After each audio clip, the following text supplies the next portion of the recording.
Range extender. Black. 6 antennas. Cable connection interface. Reset button.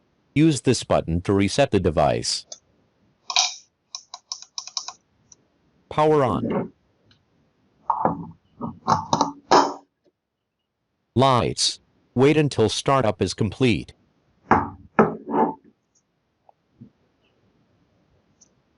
Observe the lights to know when the device is ready. All lights are off. Device is almost ready. Wait until the Wi-Fi light is on.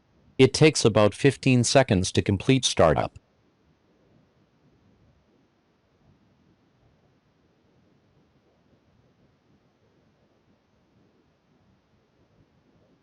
Wi-Fi light is on. Device is ready.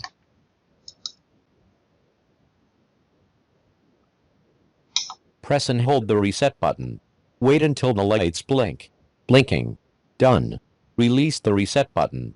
Thank you for watching.